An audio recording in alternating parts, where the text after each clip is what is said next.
there have been intentional moves to keep the knowledge of ancient Kemet away from people, the people, definitely from Black people and from the world at large. Being that a lot of the modern day world religions are highly based upon Kemetic or ancient Egyptian spiritual knowledge.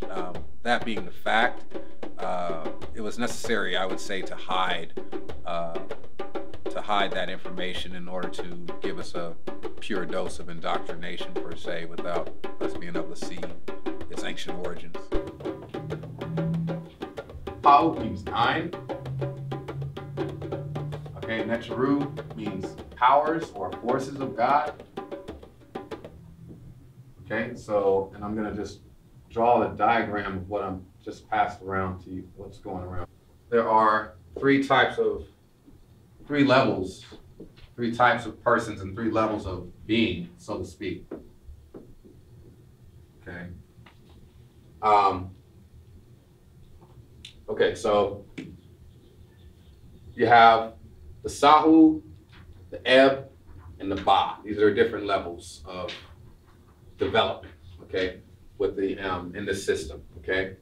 The main thing to understand about the Kemetic system is that it's based on the principle that man is essentially divine. This is the root of the system, the belief in man's divinity.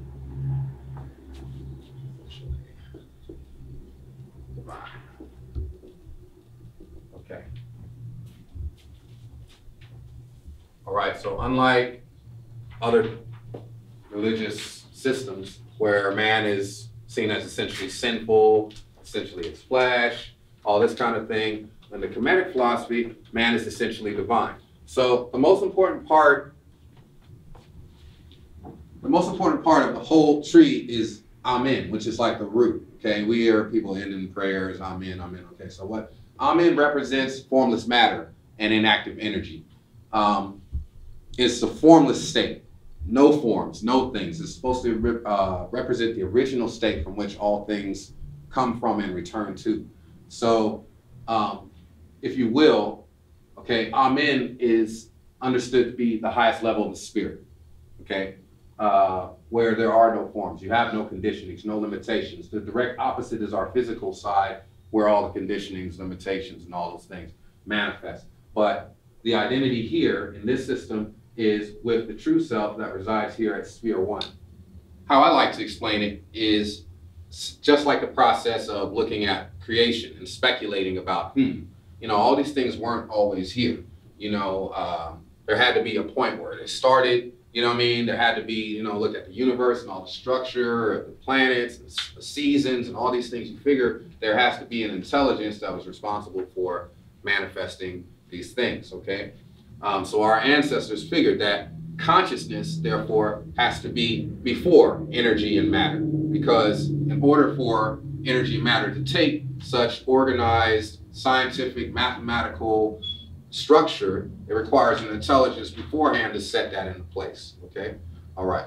Consciousness is not composed of energy nor matter. This is the part that is that's challenging to the Western system to grasp. They have a hard time dealing with the fact that intelligence pre-exists energy and matter. You see what I'm saying? All right, so consciousness. So since consciousness is not composed of energy nor matter, it cannot be divided.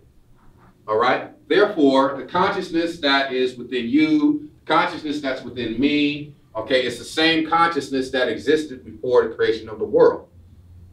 Okay? According to the Kemetic system, there is one self living in the world. There is one consciousness, since it cannot be divided. There's only one consciousness living in the world, and we all are, you know, with our shell and so forth, we get the perspective that we are the thing that we are living in.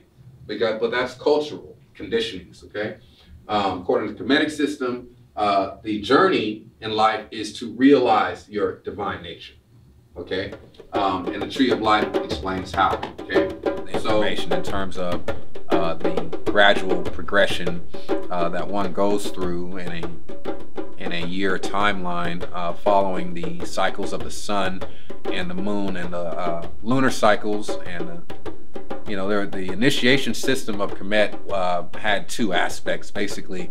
The consciousness will aspect, the developing of the identity with the divine self, and the raw initiation system, which dealt with the lunar aspects, or the spirit, energy, matter aspect of being, which is opposite from the consciousness will aspect of being. So basically the self and the not self, the part that is you eternally and the part that is your vehicle temporarily.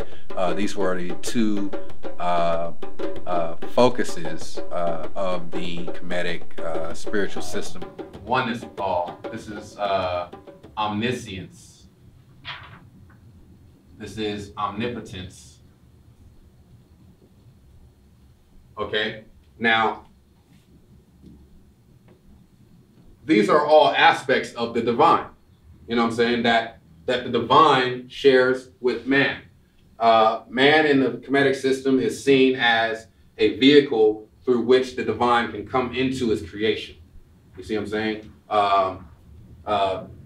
The vehicle able to express the highest level of expression on the earth are human beings, right? So we are the channel through which the divine can come into the world, potentially, okay?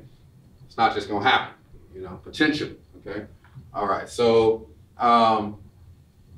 let's see here. Oser, you'll see it there as you're passing around. Tahuti, Sekert, Amen. Okay, all right.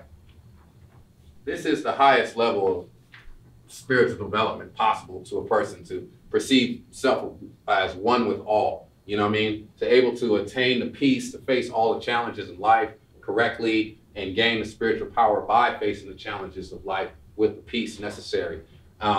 This is later on in human evolution, okay?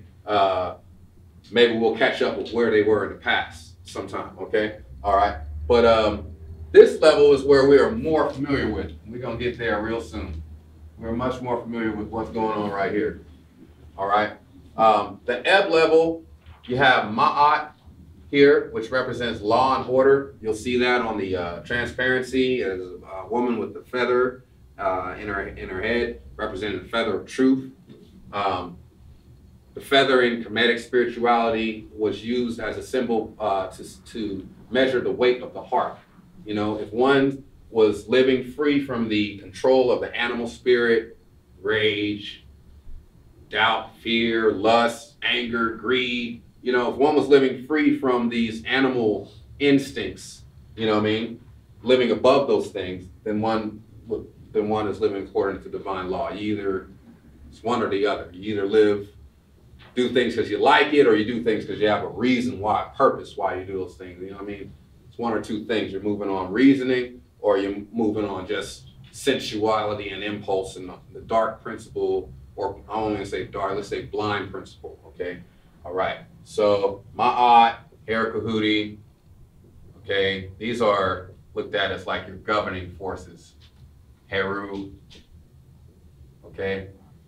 The purpose of this level of the spirit is to govern over the lower level of the spirit, okay? Notice this pyramid is pointed up like this because it's based upon Amen, okay? All these faculties here of the spirit reside in Amen, just like these faculties reside in, your earthly centers, okay? So in between heaven and earth, okay, you have your governing faculties, okay? Here's where the whole thing comes of being in the world but not of it, okay? The purpose of your Heru, okay, or your will, so to speak, is to govern over the imagination, the intellect, and the emotional faculty or the memory and trances and things of that nature. That's your inner manager, okay? all right? It is only manifested if you have vitality. You know, you can't manifest fire, you know, unless you have fire. The system here that you're seeing, Neteru is the name given to the Supreme Being. Neteru represents the powers of Neteru, the energies that are working in concert. It's like a interdependent system, you know, that's manifest. The energies extend from the divine, and so they're acknowledged. You know, kind of like if you go to the gym and work out, you know, you're not worshiping your body, you know, but there's a part of you that you have to keep fit, you know what I'm saying? So the other parts of you work well. It's the same way, you know. You have your intellect. These are all different faculties of your mind, you know. Intellect, imagination, memory, as well as transability, your will, your analytical faculties, your ability, you know, these are all different energies that not only have intellectual correspondences, they have planetary correspondences. The Ma'at correlating to Jupiter, Herkudi correlating to Mars, Heru correlating to the Sun, Sebek correlating to Mercury, Aset correlating to the Moon, Geb correlating to the Earth, okay? So these things are not working separately. They're all part of one body, and so that's how God manifests in that way. So the one God is worshipped and acknowledge all the various principles in a way that, you know, without guilt, like the whole guilt thing that's put over, like you're worshiping something outside of yourself, and that whole rigmarole. Okay. The truth of the matter is that, all right, so, you know, if people are unable to attain the higher levels of consciousness or awareness, it's because the system has programmed them to where they're stuck in lower levels of consciousness. So, you know, their science is false, because the universe has what I call safety locks. You know, like your car has a child safety lock. You cannot access spiritual power and be corrupt. The universe will not give you power if you are corrupt. You cannot yield, and I'm not talking about spiritual power in terms of like walking on water or that kind of thing. Spiritual power, when it comes to the Kemetic spirituality, spiritual power means that you are able to